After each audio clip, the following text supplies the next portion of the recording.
وَذَرُوا ظَاهِرَ الْإِثْمِ وَبَاطِنَهُ، قرآن کہتا ہے ظاہری گناہوں کو بھی چھوڑ دو، چھپے ہوئے گناہوں کو بھی چھوڑ دو، بند کمرے میں بھی گناہ مت کرو. لیکن خوب سمجھ لو، جو بند کمرے میں گناہ کر رہا ہے وہ بھی گناہ گار ہے، لیکن اگر وہ بند کمرے میں کر رہا ہے، وہ چھپانا چاہتا ہے نا اپنے اس جرم کو، وہ نہیں آپ نے خفیہ کیمرہ لگا کے اس کے گناہ کو ایکسپوز کر دیا تو آپ ڈبل مجرم ہیں. ایک تجسس کہ آپ کسی کی ٹوہ میں کیوں لگے، کیوں آپ نے کیمرہ لگایا بھائی وہاں پہ، آپ کو کس نے اجازت دی ہے کسی کی پرائیویسی میں گھسنے کی. نمبر 2، شریعت نے حکم دیا تھا جو گناہ کو چھپانے کی کوشش کر رہا ہے تو تم بھی اس کے گناہ پہ پردہ ڈالو. آپ نے وہ پردہ اٹھایا کیوں؟ تو اس پہ قسم اٹھائی جا سکتی ہے کہ جو چھپ کے گناہ کر رہا ہے وہ گناہ گار، جو اس کی ٹوہ میں لگا رہا ہے وہ اس سے زیادہ بڑا گناہ گار، اور جو اس کے گناہ کو لوگوں کے سامنے شیئر کر رہا ہے، پھیلا رہا ہے، وہ اس سے بھی بڑا گناہ گار ہے. عین ممکن ہے جس نے چھپ کے گناہ کیا توبہ کرے اس کی بخشش ہو جائے، لیکن جس نے اس گناہ کو پھیلایا ہے اس بات کا زیادہ امکان ہے کہ اس کی بخشش نہ ہو. سمجھ میں نہیں آ رہی میرا خیال ہے بات؟ میں حیران ہوتا ہوں کہ یار خفیہ ویڈیوز لیک ہوتی ہیں، جس کی ویڈیو لیک ہوئی ہے اس کو تو گالیاں دی جا رہی ہوتی ہیں، جو ویڈیو لیک کر رہا ہے اسے کوئی ایک لفظ بھی برا بھلا کہنے کے لیے تیار نہیں ہوتا. وہ بھائی اس سے بڑا مجرم تو یہ ہے. آپ کو کس نے پرمیشن دی آپ کسی کی پرائیویسی میں گھسو اور دیکھو کہ یہ چھپ کے کیا کر رہا ہے؟ یہ تو باپ کو اجازت نہیں ہے کہ وہ بیٹے کے کمرے میں بغیر اجازت کے گھس جائے. اللہ تعالیٰ چاہتے ہیں کہ لوگوں کے گناہوں پہ پردہ ڈالو. پھر باپ نے بھی اگر کچھ دیکھ لیا نا بیٹا کچھ کر رہا ہے تو باپ کو بھی پرمیشن نہیں ہے کہ وہ بیٹے کی ماں کے ساتھ بھی شیئر کرے یا لوگوں کے سامنے جا کے اس کو بتانا شروع کر دے. آپ نے اس کو لوگوں کے سامنے ذلیل کر دیا، اب آ کے کہہ رہے ہوتے ہیں میں نے بتایا اس کے ابا کو تمہاری بیٹی یہ کر رہی ہے. میں نے کہا بتا دیا تو اب کیا رہ گیا؟ صحیح ہے نا، اس کو سزا تو دے دی نا. اس سے بڑی سزا کوئی نہیں ہو سکتی کہ کسی کے گناہ کو آپ نے بتا دیا کہ یہ کر رہا تھا. اب یہ سزا عزت دار آدمی کے لیے اس سے بڑی سزا نہیں ہو سکتی. آپ کہہ سکتے عزت دار ہے تو یہ کام کر کیوں رہا ہے. میں نہیں کہہ رہا کہ وہ کوئی اچھا کام کر رہا ہے، میں اس کو اپریشیٹ نہیں کر رہا، لیکن انسان پہ شیطان کا غلبہ ہوتا ہے. بعض دفعہ اچھے لوگ بھی برائیوں کی طرف چلے جاتے ہیں. اچھے کی ڈیفینیشن یہ نہیں ہے کہ کبھی کوئی برائی نہ ہو اس سے. اچھے کی ڈیفینیشن یہ ہے کہ اس کی نیکیوں کا پلڑا برائیوں کے پلڑے سے بھاری ہو. سمجھ میں آ رہی ہے بات کہ نہیں آ رہی ہے؟ اور برے کی ڈیفینیشن یہ ہے کہ برائیوں کا پلڑا نیکیوں کے پلڑے سے بھاری ہو. ہر اچھے میں 2-4 برائی ہو سکتی ہے اور ہر برے میں 2-4 اچھائیاں ہو سکتی ہیں. 2-4 اچھائیوں کی وجہ سے نہ کسی برے کو اچھا کہا جا سکتا ہے، نہ 2-4 برائیوں کی وجہ سے کسی اچھے کو برا کہا جا سکتا ہے. تو اس لیے جب بھی کسی کے گناہ پر مطلع ہو فوراً کیا کرنا ہے؟ اس کو بولو چھپانا ہے. ہاں ایسا گناہ کہ جس کا لوگوں کے حقوق سے تعلق ہے، جیسے کوئی حکمران کرپشن کرتا ہوا پکڑا گیا، اس کو ایکسپوز کرنا چاہیے تاکہ لوگ اس کے شر سے بچیں. کوئی حکمران خدا نخواستہ بند کمرے میں زنا کرتے ہوئے پکڑا گیا، اس کو لوگوں کے سامنے ہائی لائٹ کرنے کی ضرورت شریعت میں اجازت نہیں ہے. لوگ کہتے ہیں یار تاکہ پتہ چلے یہ ہے.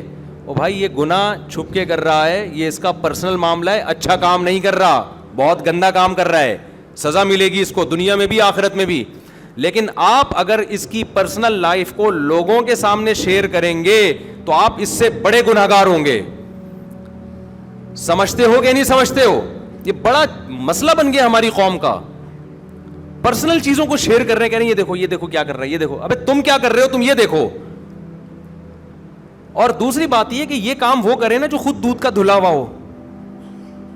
کوئی ایسا نیک آدمی دوسرے کے گناہ کو شیئر کر رہا ہے کہ خود اتنا نیٹ کلین ہے کہ آج تک بند کمرے میں اس سے کبھی کوئی گناہ ہوا ہی نہیں ہے. ایسا نیک آدمی شیئر کرے اور بتائے کہ دیکھو ہے تو اس کے لیے بھی غلط. شیئر وہ کر رہے ہوتے ہیں جو خود پتہ نہیں کیا کیا کر رہے ہوتے ہیں بند کمروں میں بیٹھ کے. تو اس لیے جتنا چاہتے ہو نا کہ اللہ آپ کے گناہوں پہ پردہ ڈالے، اتنا ہی دوسروں کے گناہوں پر بھی پردہ ڈالو. سیکھو پردے ڈالنا. جب بھی کوئی آ کے بتایا کرے ابے تجھے پتا ہے وہ ان کی بچی کیا کر رہی ہے، اس کی سیٹنگ کیسے، بولو بھائی دوسروں کی بچیوں کا ان کے ابا جانے وہ جانے، ہمیں اپنے گریبان میں دیکھنا ہے، کسی اور کے بارے میں ہمیں نہیں. ہمارے نبی صلی اللہ علیہ وسلم کے پاس تو جب کوئی آ کے بتاتے ہیں نا کسی کی شکایت، تو آپ نے فرمایا کہ حدیث کا مفہوم ہے کہ نبی صلی اللہ علیہ وسلم کا دل نا سب کی طرف سے صاف تھا، تو آپ چاہتے تھے کہ آپ کا دل سب کی طرف سے صاف رہے، لوگ نہ آ کے آپ کو بتائیں. ہمارے نبی کو تو حضرت عویمر اجلانی نے اپنی بیوی کے بارے میں آ کے بتایا کہ میں نے ان کو زنا کرتے ہوئے دیکھا ہے. ہمارے نبی نے اس بات کو بھی پسند نہیں کیا. شوہر اپنی بیوی کے بارے میں پیغمبر کو بتا رہے ہیں کہ میں نے زنا کرتے ہوئے دیکھا. آپ صلی اللہ علیہ وسلم نے اس بات کو بھی پسند نہیں کیا کہ اگر دیکھا ہے تو بھائی تم اسے طلاق دے دو, مجھے آگے کیوں بتا رہے ہو؟ رکھنا ہے رکھو, چھوڑنا ہے اس کو چھوڑو, لوگوں کو کیوں بتا رہے ہو؟ اسی پر پھر لعان کی آیتیں نازل ہوئی ہیں. ہمارے پاس کوئی آئے, میں نے اپنی بیوی کو یہ دیکھا وہ دیکھا, آپ کہیں گے پوری ڈیٹیل بتا یار, اور اگر ویڈیو ریکارڈنگ ہے وہ بھی بتا تاکہ میں تیرے سسرال بھیجوں, اور ایسا کر وہ خفیہ ریکارڈنگ نا اس کے ابا کو دکھا, لڑکی کی کس کو دکھا؟ ابا کو دکھا تاکہ پتہ چلے. تو یہ کام غلط ہو رہا ہے, یہ بالکل شریعت کے خلاف ہو رہا ہے. کوئی چھپ کے جو بھی کرے آپ نے اس کے گناہ پہ کیا کرنا ہے؟ پردہ ڈالنا ہے, ورنہ اللہ آپ کو نہیں چھوڑے گا. وہ تو ہو سکتا ہے توبہ کر لے, آپ کو چوڑے میں آؤ گے, کیونکہ تکبر اللہ کو پسند نہیں ہے. تکبر کا مطلب کیا ہوتا ہے؟ آپ اپنے آپ کو بڑا سمجھ رہے ہو, تو اس کا مطلب بڑا ہی سمجھ رہے ہو نا, اس کو ذلیل کر رہے ہو, خود اپنی عزت بنا رہے ہو آپ. حدیث میں آتا ہے, صحیح حدیث ہے, کہ دو بھائی تھے, ایک دوسرے کو نصیحت کرتا تھا کہ تو گناہگار ہے, توبہ کر لے توبہ کر لے. دونوں تھے مسلمان, اللہ پہ ایمان تھا, آخرت پہ ایمان تھا. دوسرا نالائق تھا, وہ گناہوں کی زندگی نہیں چھوڑتا تھا, یہ اس کو سمجھاتا تھا. ایک دن کیا ہوا, چھوٹے نے کہا کہ اللہ مجھے معاف کرے گا. غلط کہا, ایسا کہنا نہیں چاہیے تھا اس کو, لیکن اس نے کہہ دیا اللہ کیا کر دے گا مجھے معاف. اس نے کہا کہ اللہ کی قسم خدا تجھے معاف نہیں کرے گا. حدیث میں آتا ہے اللہ کو غصہ آیا, این المتعلی علی اللہ, مجھ پر قسمیں کون اٹھا سکتا ہے کہ میں معاف نہیں کروں گا؟ تو خدا بن گیا ہے کیا؟ اللہ نے دونوں کو موت دی, اس گناہگار کو جنت میں داخل کیا اور اس نیک کو جہنم میں داخل کیا. کہ جنت جہنم کس کے ہاتھ میں ہے؟ میرے ہاتھ میں. میری مرضی میں جس کو معاف کروں, جس کو بخشوں. تو ہمارا کام ہے برائیوں سے لوگوں کو روکنے کی کوشش کرنا, ان کو وعیدیں سنانا. ہمارا کام لوگوں کی برائیوں کو ایکسپوز کر کے, نمایاں کر کے ان کو ذلیل کرنا. یہ کام اگر آپ نے کرنا شروع کر دیا تو وہ برا اللہ کی نظر میں اچھا بن جائے گا, اور آپ اچھے اللہ کی نظر میں برے بن جاؤ گے. سمجھتے ہو کہ نہیں سمجھتے؟ میاں بیوی ایک دوسرے پہ پردہ ڈالیں, اور سوسائٹی ایک دوسرے پہ پردہ ڈالے, اور گناہوں سے بچانے کی کوشش کریں. ان چیزوں سے, گناہ سے لوگ بچتے نہیں ہیں بلکہ گناہ پہ جری ہو جاتے ہیں. آپ کہہ سکتے ہیں کہ جی میں نے کسی کو چھپ کے گناہ کرتے ہوئے دیکھا, میں نے اس لیے اس کو دنیا کے سامنے لے آیا تاکہ لوگوں کی نظر میں ذلیل ہو اور لوگ برائی سے بچیں. بچیں گے نہیں, برائی پھیلے گی اس سے. لوگ کہتے ہیں یار جب فلاں بھی کر سکتا ہے, فلاں بھی کر سکتا ہے, تو چلو یار ہم بھی کر لیں. اور جب یہ واقعات زیادہ ہوں گے تو اتنے لوگ اس میں رسوا ہو چکے ہوں گے کہ پھر رسوائی کا معیار ہی لوگ بدل دیں گے. بولیں گے بھائی اس کے کرنے سے کچھ بھی نہیں ہوتا, یہ تو فلاں نے بھی کیا ہے, یہ تو فلاں بھی پکڑا گیا تھا, یہ تو فلاں بھی پکڑا. تو سوسائٹی اس گناہ کو قبول کر لے گی. سمجھ میں نہیں آ رہی تو جو کر رہے ہو کرتے ہو, آخرت میں چترول اللہ خود ہی لگا دے گا. ہمارا کام اللہ کا پیغام پہنچانا ہے, منوانا ہمارے ذمے نہیں ہے. تو جب کسی کو, کیونکہ بہت کتنے واقعات میرے سامنے آئے ہیں, لوگ ہمیں بتا رہے ہوتے ہیں ابے مفتی صاحب وہ جو لڑکی وہاں پڑھتی تھی نا, آپ کو پتہ ہے ابے اس کا تو وہ اتنی نیک تھی, اس کا تو چکر چل رہا ہے. میں کہتا ہوں یار ہمارے ان کے ریلیٹو رشتہ داروں سے ہمارا تعلق زیادہ, ہمیں نہیں پتا کہ چکر چل رہا ہے. تو سالہ اس محلے میں رہتا ہے, تجھے پتا ہے کہ چکر چل رہا ہے. اس کا مطلب تو کیا کر رہا ہے؟ لوگوں کے گھروں میں گھس رہا ہے تو لوگوں کے گھروں.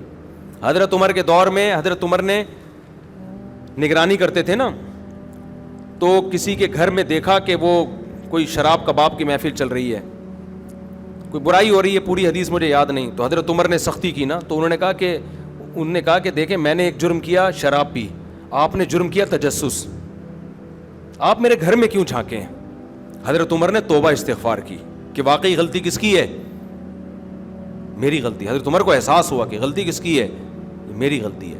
تو اس لیے کوئی بھی چھپ کے گناہ کر رہا ہے, گناہ پہ تو سزا ملے گی اللہ کی طرف سے, اس گناہ کو اپریشیٹ نہیں کیا جائے گا. وَذَرُوا ظَاهِرَ الْإِثْمِ وَبَاطِنَا, اللہ کہتے ہیں ظاہری گناہوں کو بھی چھوڑو, چھپے ہوئے گناہوں کو بھی چھوڑو. لیکن آپ کو نہ تجسس کی اجازت ہے خفیہ کیمرے لگانے کی, اور نہ آپ اگر مطلع ہو گئے تو اس برائی کو لوگوں کے سامنے پھیلانے کی اجازت ہے, اور نہ لنک مانگنے کی اجازت. یار وہ سنا ہے نئی ویڈیو فلانی کی آئی ہے یا فلانے کی آئی ہے, بتاؤ کہاں ہے؟ تو سمجھ لو کہ آپ اپنے گناہ کو, اپنے اللہ کو یہ اجازت دے رہے ہو گویا کہ اللہ اب میرا بھی کوئی ایسا جرم ہونا تو لوگوں کو بتا دے. 'cause your soul is worth more than the dollars and cents. All the money in the world couldn't buy you happiness, 'cause verily it is in the remembrance of Allah that hearts do find rest.